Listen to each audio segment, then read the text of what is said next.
It's cold. When you have frost on the inside of the windscreen, that's when you know it's pretty cold. Headed up into the mountains, have about an hour and 20 minutes drive to get up to my deer hunting spot. Okay, I've arrived and I'm about to walk a trail to where I'm going to be sitting and hunting from the ground. I have my recurve traditional bow, and I'm going to be sitting on an area where I've seen big blacktail bucks walk past at very, very early hours in the morning. So it's one of those tactics where hopefully we'll sit and wait it out, and a buck will walk by very close and I'll get a shot. So on this walk at this time of morning when it's still dark in cougar and especially bear country, I always feel like all my senses are ultra heightened, and I do feel a little bit of sense of relief when I get to the spot and I just sit down. All right, here we go. I walk with my red light on my headlamp illuminated because animals can't see the red light. Apparently, that's what I've been led to believe, and I know with pigs it's proved to be true, so I'm not really sure about deer, but it's so dark right now without any light, I'd be completely blinded.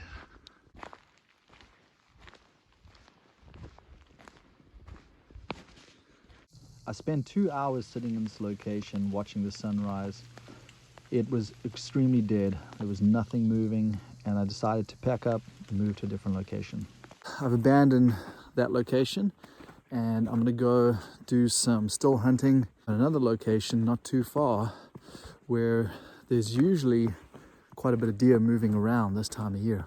You can see I've got a tree stand strapped to my back.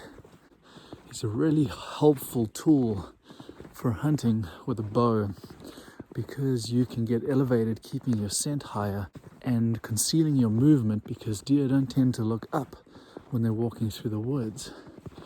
There's a clear cut up ahead here, which I'd look at setting this tree stand up right on the fringe where the thick stuff meets that clear cut, and that's where these deer like to travel, in the security of the thick dark timber, and then they'll just come out and feed in the night. And the deer tend to follow the snow line, so I'm not sure what kind of activity we're going to find up here. You can see we've probably got like 4 inches of snow.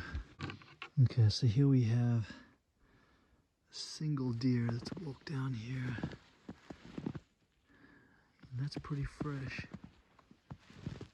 See, you can see the dew claws right there.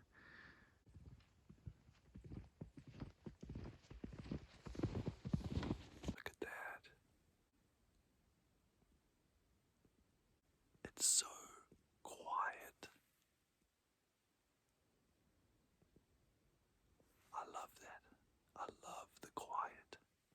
When I was on Alone, season 7, in Great Slave Lake, it was just so quiet. And initially it bothered me, but as time went by, I learned to love it. It doesn't get too much better than this. Aha, look at what we got here. Young black bear. See, a deer has walked on this exact same track. This is a really good sign. I do have a bear tag too, and I would happily take a bear over a deer. And they head across this fire road and then down that valley. But what I'm interested to see is where these tracks come from, is the direction that I wanted to go and check out, because there's a really good corridor that the deer travel on back over here. This is a spot where I've had a trail camera sitting here for about 3 weeks to see what's in the area. The area here is where there's quite a few tracks coming through, and I think I'm going to set up right up in that tree. There's a bunch of tracks coming in from here, and there's a bunch of tracks coming in from this direction.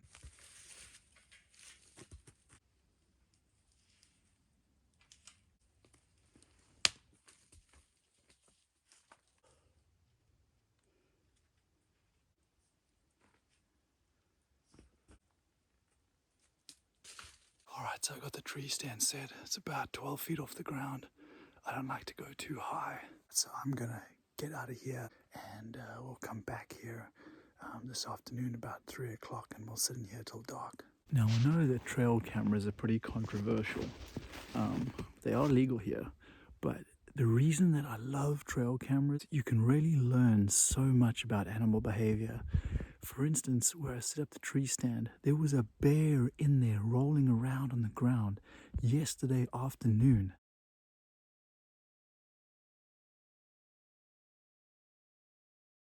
And then this morning, a deer is right back in there, no problem. Now that bear scent had to still be there. And it just goes to show you that, you know, people get really worked up about human scent. For the most part, a lot of these animals are used to human scent. And I believe that they can distinguish between fresh scent, like there's a person in the area, compared to old scent, someone's been in here and then that sets them at ease and they're not as on edge. White-tailed deer are a different story, but here with the black-tailed deer and the mule deer, you won't change their habits drastically if they pick up a bit of human scent here and there. Myself and my dad have been using trail cameras for years, and on the property that I grew up on in East Africa and Tanzania, we would set trail cameras just because we were so inquisitive on finding out what animals were around. Tracking was one way that I would know what was around, but there's certain animals that were so elusive you just could never see them, their tracks, or see them in daylight. And we got photos of porcupines and leopards, buffalo, and it was always so exciting as a kid to find these pictures and camera hunt these animals. I feel like if I was a deer at this time of day, we've got this a nice sunny morning. Actually, it's around 11 o'clock, and with all the snow on the ground, and the temperatures were like 15 degrees last night, so they would probably be wanting to warm up. It's what I'd be wanting to do. So I feel like south facing would be ideal. So I feel like they're either going to be somewhere up here on top of this ridge, or they're going to be down there on that sort of top third of that of this slope, getting some sun.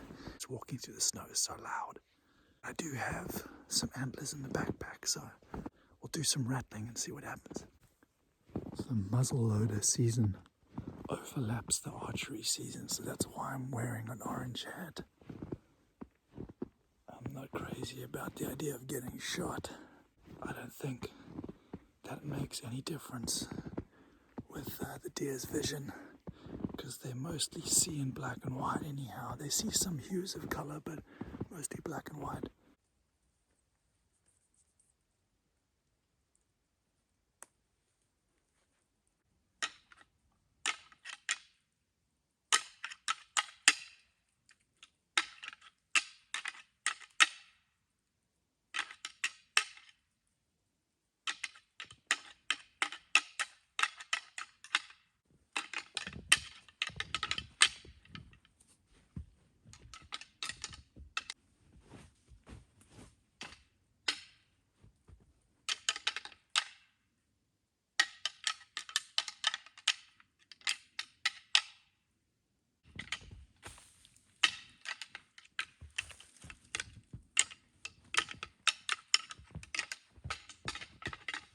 So I rattled for about 20 minutes. And I'm going to give it about 20 minutes just to see if any silent deer come in. Ideally, you get some aggressive buck coming in to check it out, but sometimes it's the younger bucks that are not aggressive. They're just more interested to come and size the big bucks out. I'm going to give another 10 minutes, and if nothing, then I'm going to move back along this fire road and we'll try in a different area. Hunting deer with a traditional bow is very difficult. A lot of patience and persistence. All of the snow is falling out of the trees and it's made everything so much louder. There's two does right there.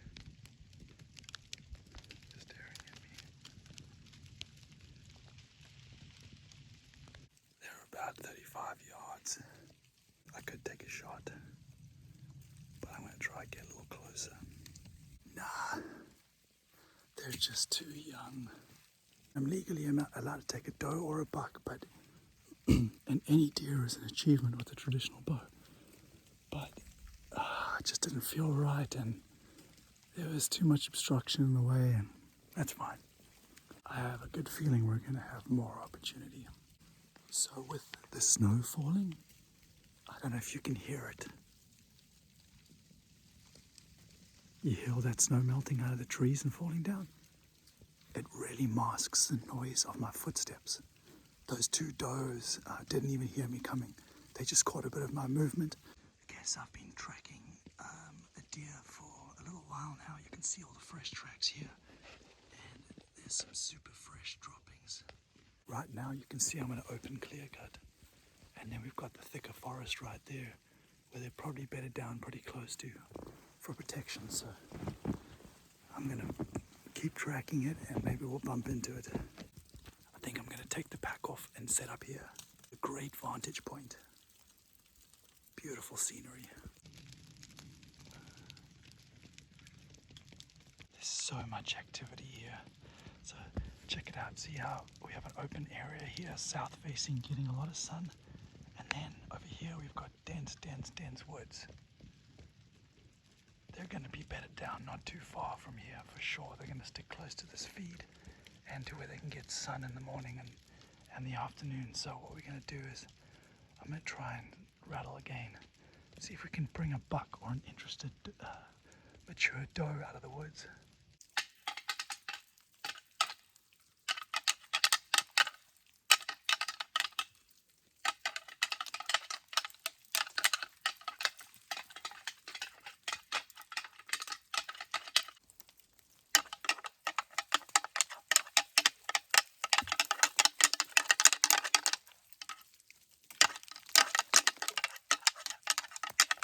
Really hopeful that I'd rattle something in, but I know there's deer here. But it's also middle of the day. So I'm going to give it 10 more minutes, but I think I'm just not feeling much action right now. I want to get in my stand at by 3:30, so that only gives me a couple hours. So I can head back to the truck, get some lunch, and get ready to sit in the stand till dark. There's Mom and two fawns. Beautiful. She's checking me out. There they go. Oh, there's quite a few of them. Look at that little fawn. Yeah, as hard as these animals are to hunt, I have no interest in pulling back my bow on a doe when she's got fawns around. Man, I'm getting sick and tired of whispering so much. On our way back to the truck. Hunting with a traditional bow is probably the hardest way to take big game. To me, it is so much more than just killing an animal. The connection that you have to develop with the land in order to understand the animal behavior and the close proximity that you have to get to the animal and then take an effective shot makes it one of the hardest challenges that a hunter can undertake when in the outdoors. To me, it's all about the adventure, the whole experience from start to finish. Killing an animal is always very rewarding with a traditional bow, but it's the life lessons learned and the experiences had that always make it worthwhile. Okay, it's 3 o'clock in the afternoon and I'm in the tree stand. I'm gonna sit here till dark. Hopefully we have a deer or a bear walk out in front of the tree stand. Now it's just the patience game.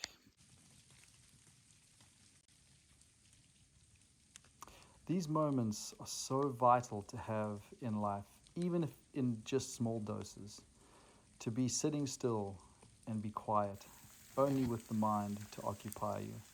You can delve into deep thought, evaluating yourself as a person, evaluating life, and enjoying the sounds of nature. I find that this meditational aspect is extremely relaxing.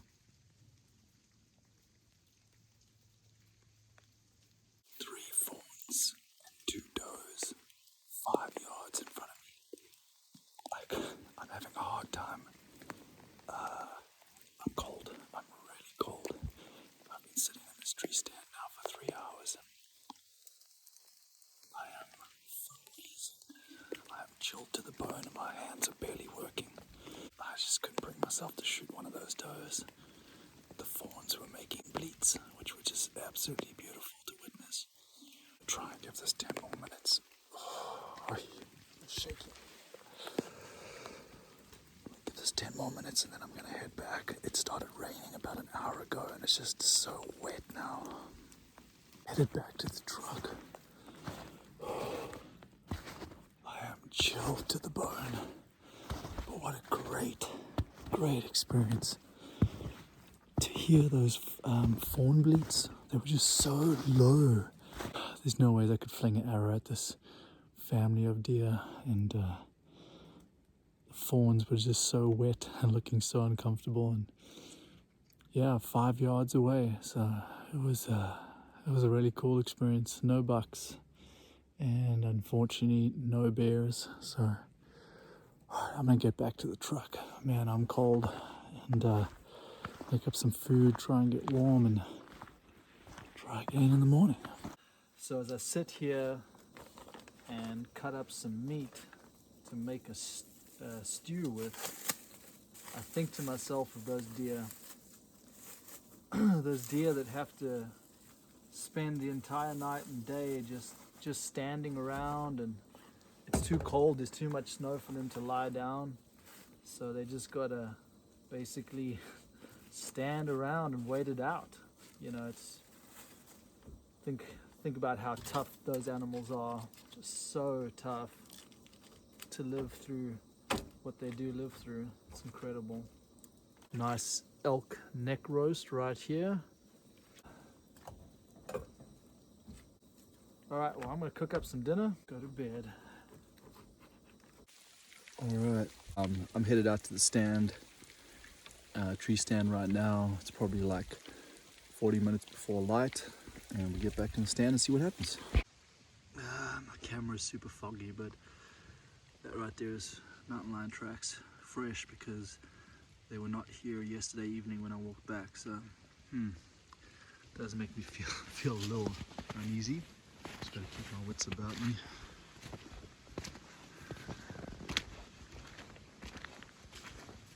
I'm in the stand. It's still fairly dark, but crazy thing, those cougar tracks, those mountain lion tracks, they followed my tracks almost all the way back to where I turn off the fire road to get to my tree stand. It was pretty unnerving. I was on edge the whole time, so I'm really glad to be up in the tree stand. And probably wouldn't be too surprised if I saw a cougar walk down below my stand at some point.